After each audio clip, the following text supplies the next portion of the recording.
an original. From Story Studio Network. Once around the park, James, and don't spare the horses.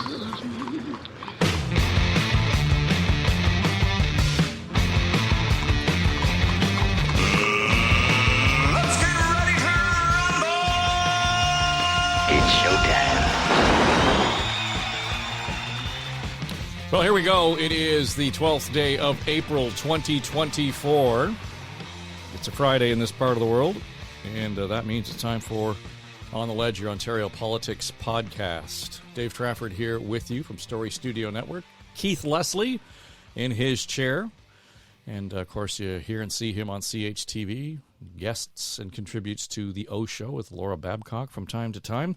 Our running mate, John Wright from Maru Public Opinion, on the road this week, so he was unable to join us. But it leaves a chair open, and we thought what we should do is probably get down to the topic at hand that took up a lot of the oxygen this week, certainly at Queen's Park, and certainly in Ottawa. And in fact, as we record this, the federal government just wrapping up its announcement as far as housing is concerned. So we're pleased to have Tim Hudak in the room here. He is, of course, takes the lead at the Ontario Real Estate Association. How are you, Tim? It's good to see you.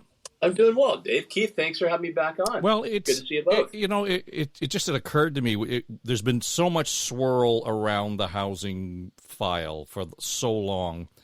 This week, it hits a crescendo.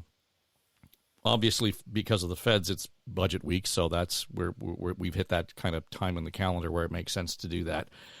I'm just going to kind of let you float with wherever you think this should go, because as I'm hearing people respond to it, there's some unexpected elements to it, both federally and provincially. There's parts to it, though, that say, yeah, but. I'm hearing first good step, which really means you didn't get enough. we're not getting what we need. And I know I saw your response to the provincial housing bill yesterday, and it was I think it's fair to say it was less than entirely complimentary. Yeah, well, you're right, David. It's a very busy week, both provincially and federally, when it comes to getting more homes built that hardworking Canadians can actually afford. Happy to break it down, both federal and provincial. You know, in both, there are positive steps forward, things that we at the Ontario Real Estate Association lobbied for, but there are also gaps. And, you know, provincially, I'd like to see more backbone in using existing properties to build more homes. Up to 4 per property would be appropriate in our point of view, and intensifying along transit lines. And in federally, you know, a number of initiatives like doing more with modular homes. You know, great to see some assistance to provinces, some tax treatment to get more apartments built. Very good. But they need to show more courage on mortgages. And while the 30-year amortization got a lot of headlines, it's really impacting in a very narrow way. It's limited to first-time home buyers, and only, Dave, if they buy a new home. A lot of first-time home buyers can't afford the new home, and they get resales. So that got a lot more wind in its sails than it deserved. They need to be bolder there. Yeah, and I think, Keith, that the answer to that twofold is that doesn't make the housing any more affordable. It just stretches your payments out longer. You're paying more interest.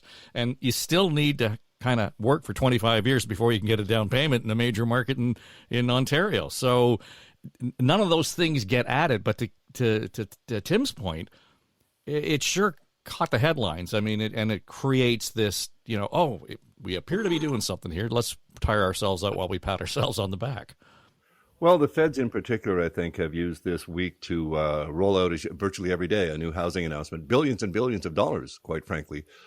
Some of it needed, some of it, as you would say, we've already learned about, you know, infrastructure to get water supplies and sewage and drainage, all that sort of thing for new housing developments. They're also making, you know, the appropriate tax breaks to get more rental construction. Really time to get rental construction going again. I think that's really going to, you know, seriously help the housing crisis in the long run.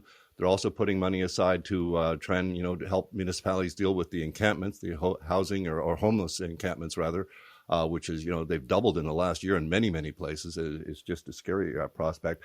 And by comparison, I found that the provincial legislation, the big housing act this week, was relatively small beer as this. I mean, it was, you know, you're reversing the development charges and they're making a couple of other minor moves, but I thought the feds And of course, being the feds, they boldly proclaim their plan will solve the housing crisis, literally on the cover of their 28-page plan. Good for them, and I sincerely hope it does so.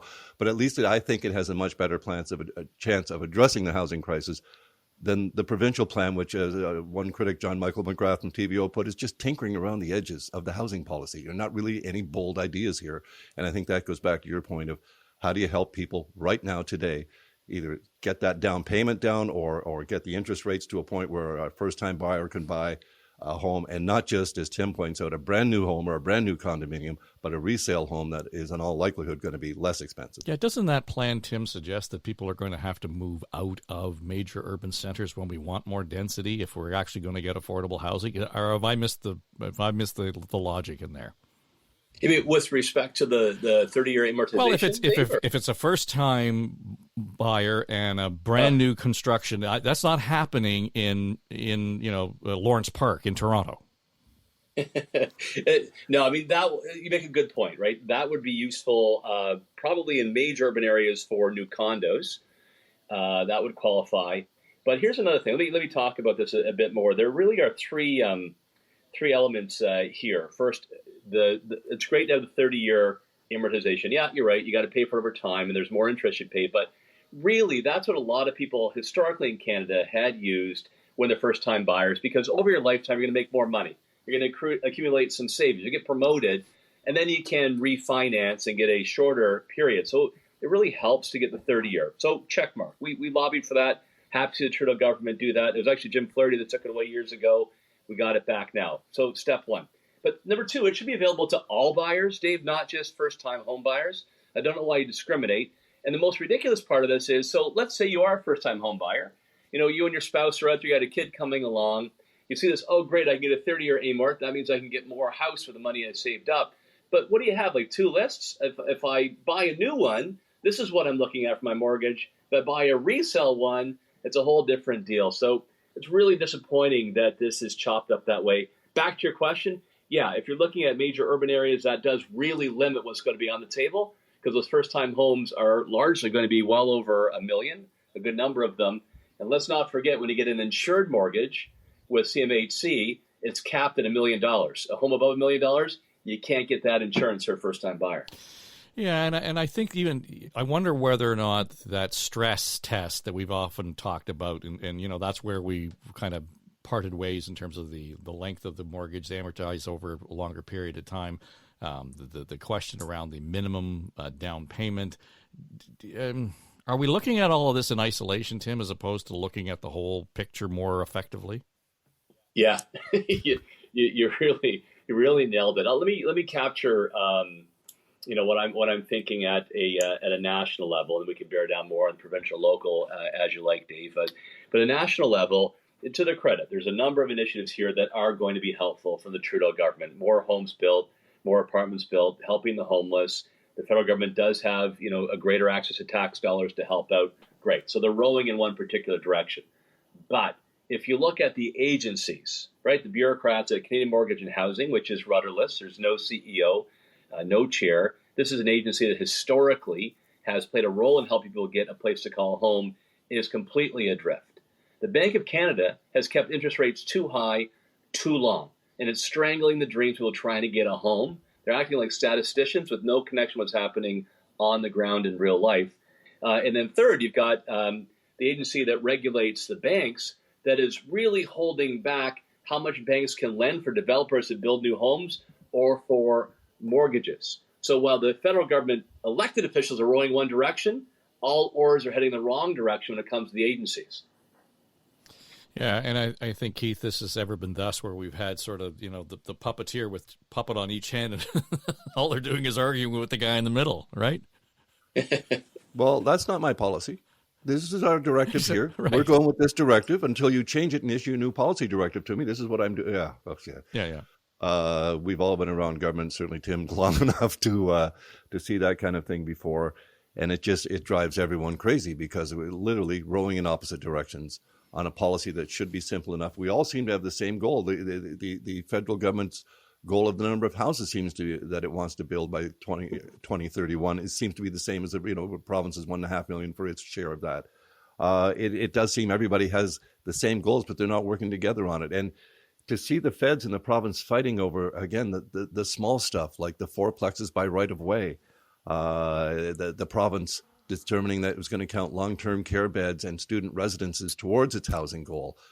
You're fighting over these kind of issues, and there's federal money in the offing that's being held back because of this stuff.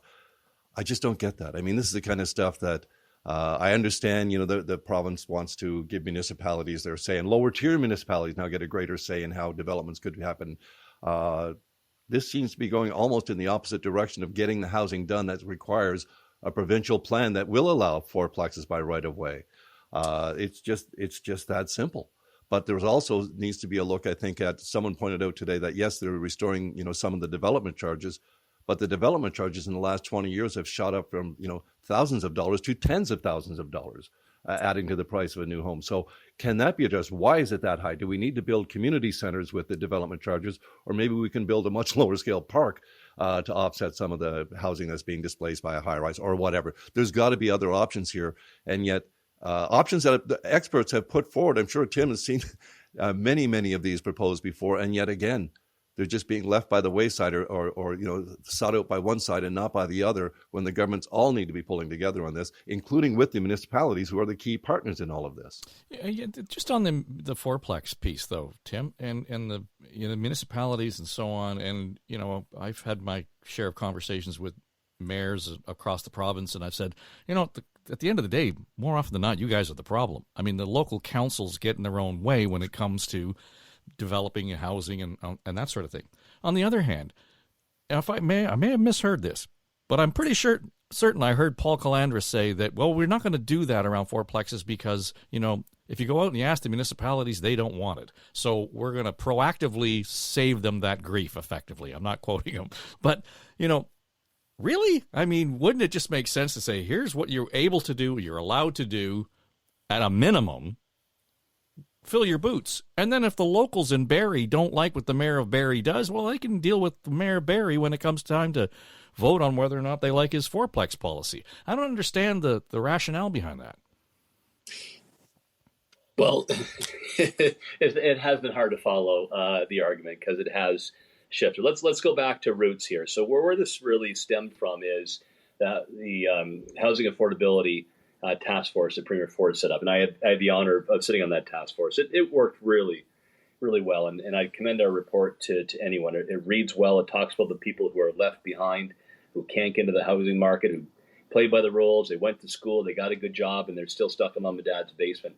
And this particularly impacts Black Canadians, the Indigenous population, right? Communities that have a home ownership rate far less than the general population are really the victims. So we put that really in the lens there. So how do you get there? Well, one of the key things we recommended, Dave, back to your point, was allowing as of right the ability to have 4 units on an existing zoned property. So picture that wartime bungalow in Etobicoke or in Hamilton, and is past its prime. And in order today, right across province, she can knock it down and build a 4-story monster home. To a realtor, support that, saved up for the family, you want to provide, maybe grandma's moving in, fill your boots.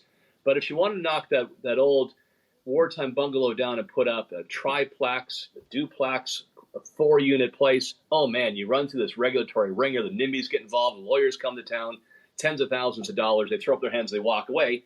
Who loses out? It's those 3 or 4 families that can't get in the first place.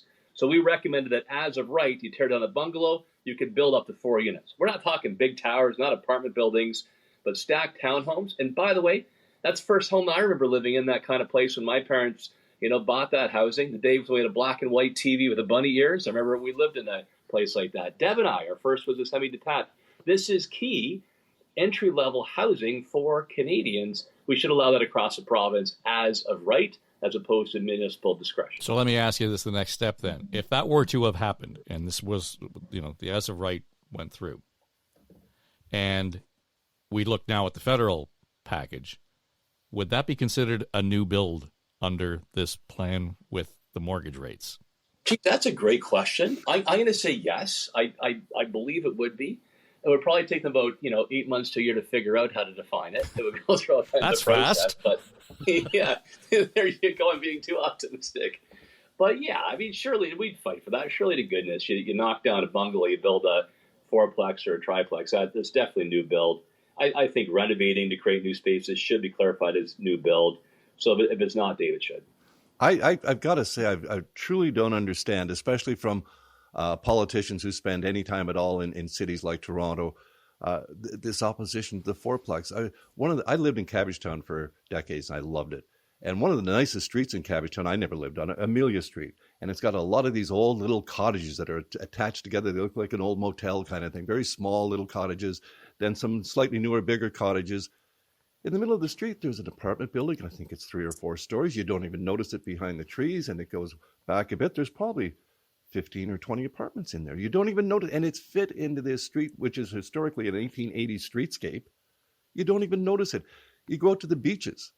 Some of the nicest streets in the beaches, going right down to the water, have these 3 and 4 story little apartment buildings, two units on each side, like a unit on each side going up. So you've got like 3 or 6, 4 or 6 units in the place. They're right in one of the nicest neighborhoods in Toronto, and they're just absolutely part of the landscape, let alone the modern design where they can put a fourplex that looks just basically like a normal large house, certainly smaller than the monster home that can legally be built in that bungalow spot that you tear down. They can make a fourplex look a lot more like it fits into the neighborhood than some of these monster homes that just shade out everything that's near them. Yeah, great point. Does that whole idea then of the fourplex, Tim, take into account the need for expanded infrastructure? Because if on this footprint where I'm right now, all of a sudden we turned it into 4 different dwelling spots. I know I'm taxed on the number of toilets I have, clearly infrastructure is part of that issue. Where does that fit into that? Yeah, you need to. Let me give 2 points on that. In our Housing Affordability Task Force, we recommended carrots and sticks. And one of the carrots we recommended, and you're seeing both provincial and national governments following that, is the municipalities play ball. They legalize the fourplexes, for example. They're hitting or exceeding their housing targets. They've got to have a major capital project they want to see, right? Their heart's desire is an expanding a road, a new rail system, a new arena. They get the funding for that project. I think that is a real carrot that will motivate decision-making at municipal level to allow these things to happen. So if you're going to be expanding like that, then you get the money for the water, sewer infrastructure, the arena, the rec center, et cetera. And number 2, here's what I want to highlight that I called out that the province really needs to pursue, along with the 4 units on existing properties. And that's a new way to finance water and sewer infrastructure. So we've been very successful at expanding natural gas and electricity across our province by doing it as a utility. So users pay over a length of time of the assets, kind of like a mortgage, right? 30 or 40 years. Water and sewer, though, is all upfront costs. So, Dave, when that young couple listening go to buy their home, they're in the GTA, 50 to 60,000 of that price tag is water and sewer. If you instead did a utility-shaped model, paid it over time with the users, that could actually knock the price down of a new place by that amount of money. You get the water and sewer built, and also you bring home ownership closer to hand. So let me take the next step there, because as we're talking about developing new, suburban areas, et cetera, new homes and so on, why is district heating not part of that conversation? Because it would make life more affordable for people moving into new homes. There's that opportunity there to treat heating of your water, heating of your home as a utility. And I'm not paying, if you want to get into an argument of a carbon tax, that's right at the heart of it. I could solve that problem to some degree. Look, that's a good point. To confess, that's not been on our list of things we approach government with, Dave, but I'll look into that more. I mean, it does fit our model. It is good for the environment. And, I think these natural win-wins where you can help address the cost of a new home while getting infrastructure built, I think they would be irresistible to any political party. I was curious to ask Tim a question about in the provincial changes. They've done some tinkering again, I guess, with the Ontario Land Tribunal. Is this going to make the process better, or is it a risk of making the process even more cumbersome? Yeah, I never want to give the jury is out type answer, Keith, but sadly in this one, the jury is out. The Land Tribunal plays an important role. They're basically the referee, between a developer, municipalities, or neighbors on projects. And you should make those calls as a referee based on the rule book, not tipping the scales, not political favoritism. Do they follow the provincial planning rules? And as part of that, the Housing Affordability Task Force recommended that we significantly limit third-party appeals to those who aren't really important in that discussion about are they following the rules or not. And secondly, Keith, to actually enable the land tribunal to levy costs, just like courts do, against those who bring forward cases that are frivolous or vexatious. Those would be powerful tools to make sure that they're doing their job on the contentious projects and not just going through a process that slows down other projects. So to what extent it follows those rules, I still don't know yet. I worry because they had backed off some initial reforms that were in keeping with the Housing Affordability Task Force. So I worry these are further steps back. When we talk about the housing crisis, and the more we talk about it from that lens, there are a number of layers that I think get glossed over in there. And one of the elements that I don't think we pay enough attention to is affordability first in terms of the crisis. I realize, and you and Tim and I, we've talked about this a lot. You know, you make houses more affordable, well, increase the supply. I get that. But there doesn't, we seem to be only or almost exclusively focusing on that tool. That's the hammer. We're going to drive everything we think is a nail with that hammer with supply. There has to be other elements that make housing more affordable.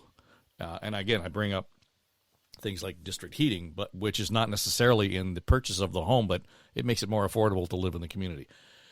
Where's the peripheral vision on that? That one for me, Dave. Geez, it's really good. I can come back to what you said about other costs that we can relieve on the home. You know, one thing we've championed is a grant program that would help people make repairs that are environmentally friendly and save on their energy costs, new windows, furnace, water heaters, all of that. But let me make another point that it goes hand in hand with affordability. There's also leveling the playing field, so to speak. Well, maybe more of a hand up. So if you come from a wealthy family, you come from a family of homeowners that have pretty much paid off their mortgage and can tap in that equity, for shorthand, the bank of mom and dad, you got a good shot at getting into the housing marketplace. But if you come from renters, you're trying to climb up, you're new to this country, it's awfully difficult. So even if you increase supply, something needs to be done to give those who come from, less privileged backgrounds a shot at getting the marketplace. So there are some new tools that will help finance that using technology, shared equity, sort of a modern rent to own. You could have targeted programs to help out particular communities get into the marketplace. And that's why I'll go back to what I said earlier on, getting mortgage rates down, the longer amortization period, allowing more choice. So my big answer to your question there, Dave, is, building more supply, but you also need something to help level the playing field. Otherwise, housing has become more and more narrow as to who in society can actually afford it. Mm. What about this idea the feds dropped out about land leases, using federal land, and rather than selling the land because that would make it too expensive for the people to buy the home, leasing the land for 100-year leases? And I know that's done in BC in some areas. Is this a realistic way of again, bringing a substantial chunk? Taking $5,000 or $10,000 off the cost of a home is like taking 5 cents off the liter of gas. You're not going to notice it very quickly. It could take substantial. Is this something that could take a substantial chunk off using land leases as opposed to purchasing the land? And then you own the home, but you're leasing the land. Yeah, 100%. That's one that gets a green check mark out of the Trudeau announcements today. Again, it was a task force recommendation and one that the Ontario Realtors have suggested as well. But the biggest landlord in the province of Ontario is government, right? Provincial government, federal, municipal. And they have a lot of space that is underutilized or abandoned altogether. So why not position that for affordable homes for first-time buyers and quality rentals? And Keith, a good way of doing that is that the government actually owns the land. Yeah. That is a significant part of a house's cost. And then the homeowner can actually buy the property on top of that. We actually did this, believe it or not, in the 1970s. I don't remember if it was a Robarts or a Davis idea, but they had a program. What was it called? It'll come back to me maybe later in this interview. that was successful in this area for a number of years, particularly for new Canadians coming to the country that did precisely that. So modern version, I'm all on board.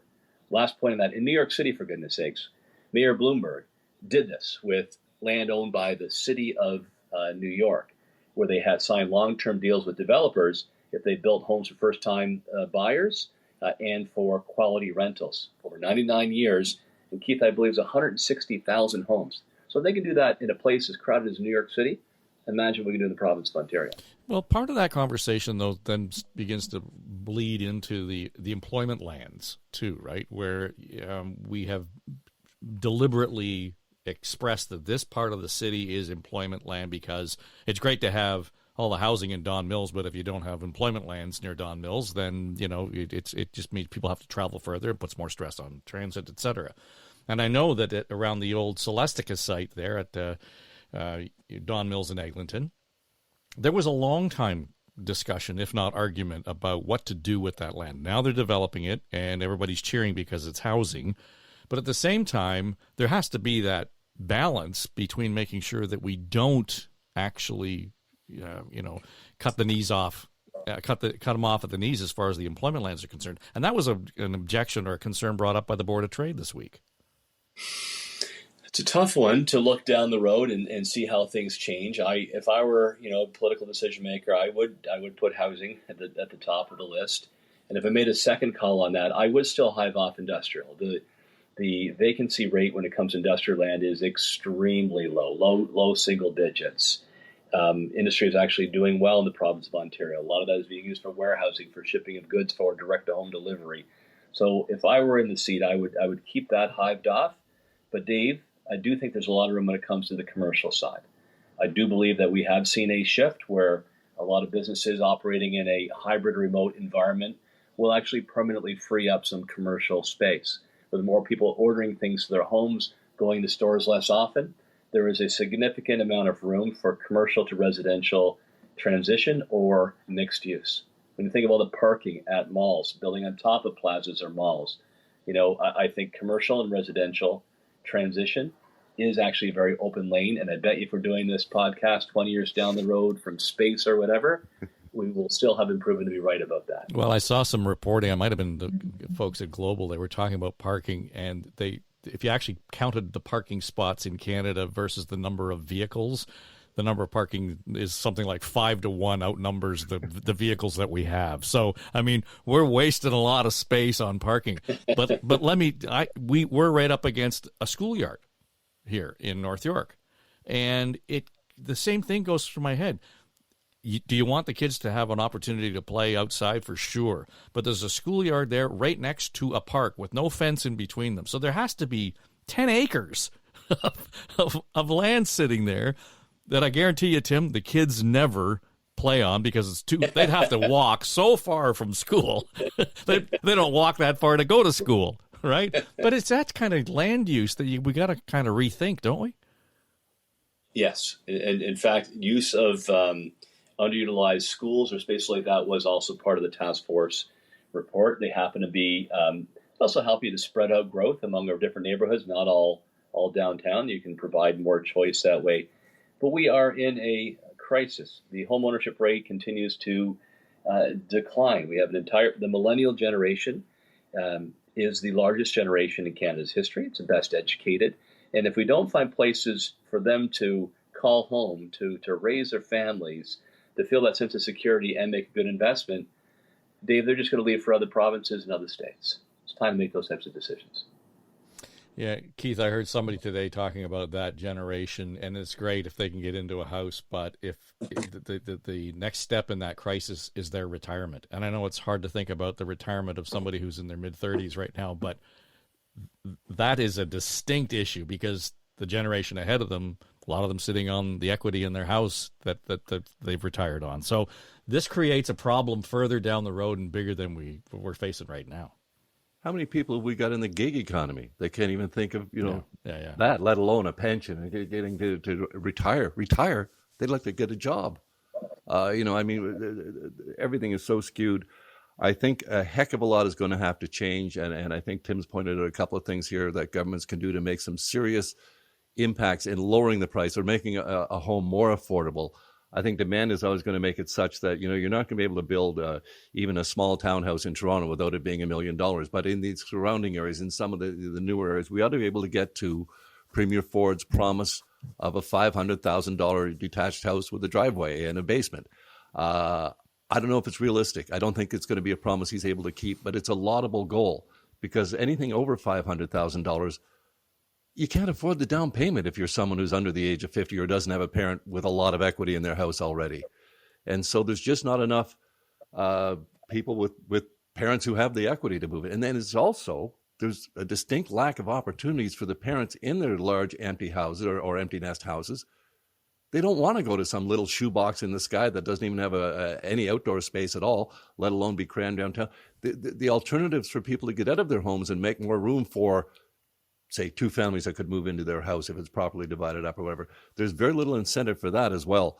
So I think that the goal is very laudable, but if we don't make houses, we don't get some sort of $500,000 starter home for people in most areas of the province, it's going to be, as Tim says, just a disaster for a whole generation. And what hopes do they have? And if you ask, can they think about retirement? They can't even think about homeowners. They can't even think about down payments. Mm-hmm. So if you can't even get enough of down payment, you think about, I'll never be able to save a down payment. What are your priorities going to be? And you probably are right. And think, if you're making an average wage, you're probably not going to be able to save a down payment unless there's some family equity or wealth that can be passed along to you.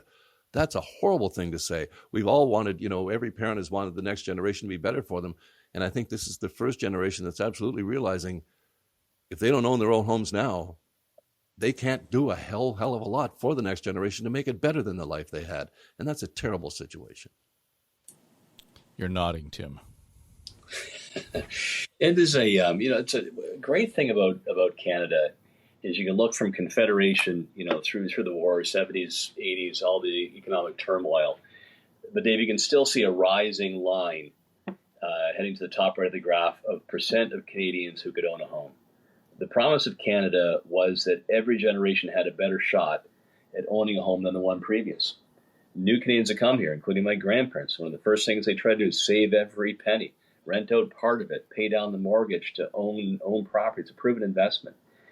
And I think that's an important value that we keep. It makes strong neighborhoods. It makes stronger communities. If you're a homeowner, you tend to get more involved in your community, care more about your neighbors, invest back into the property.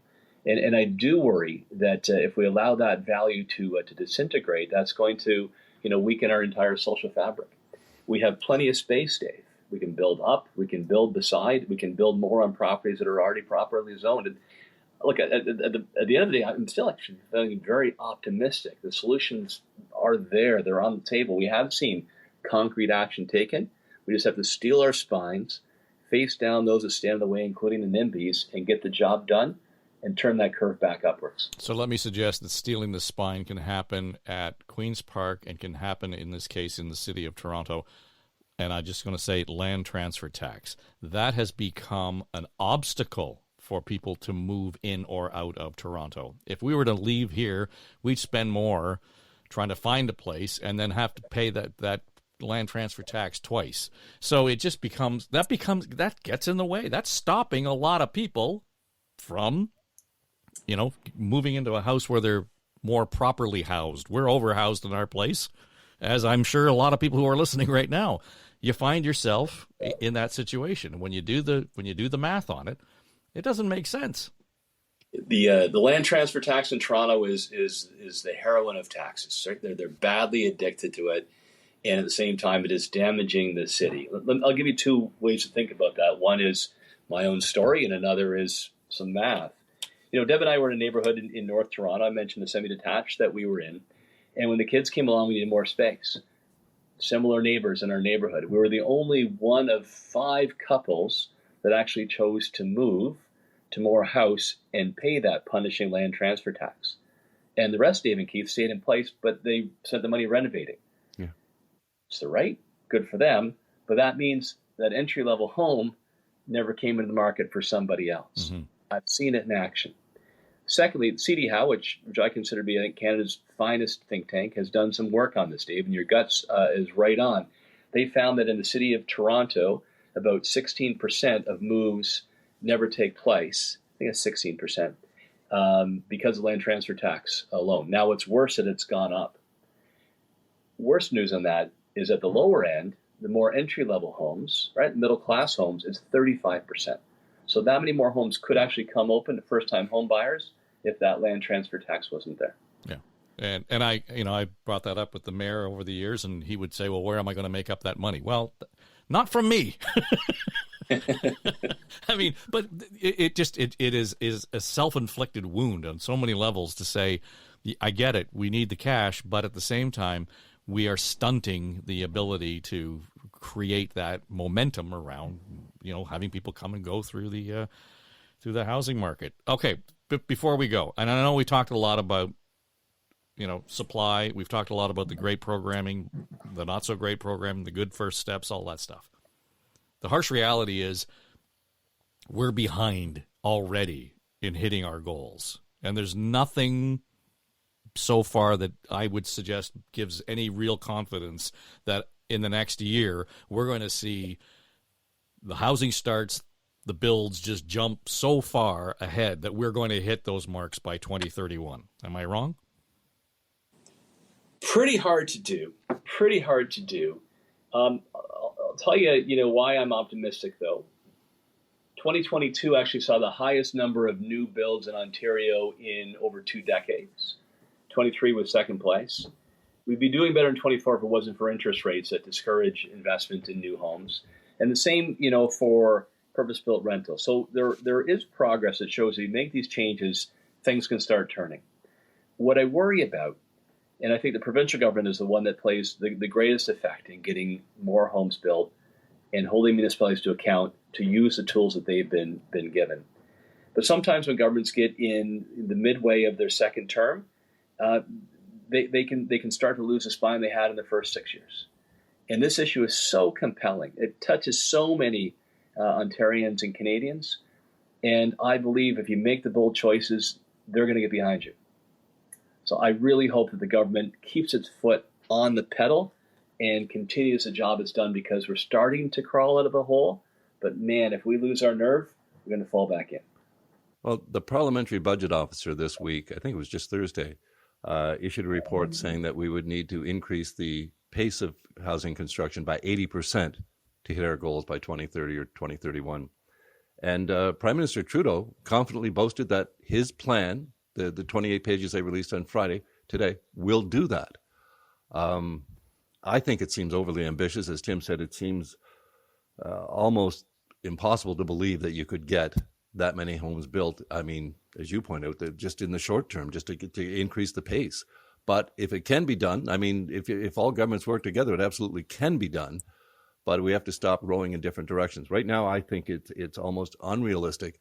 And the more they talk about building, where are they going to be built specifically? Because the ones in the GTA are not going to be affordable housing or low. I don't care how you build them. They're just not going to be. So all the plans have to come together, including some for actual affordable housing, and that includes new rental units as well. That's the only way it's going to really ease the housing crisis. But this many homes built in that short a time, it seems we haven't been able to get up to the pace that we need to, and we're far off it. So I'm not optimistic as optimistic as Tim that this goal can be fulfilled. Tim Hudak, thanks for joining us. It's always good. It's too long since we've caught up and had a chance to talk about this, but your name screamed out to me this week when housing took up all the oxygen, so it was good of you to join us. No, my pleasure. Dave, Keith, Grace, you did a fantastic job on the ledge, and real pleasure. Thank you for having me on.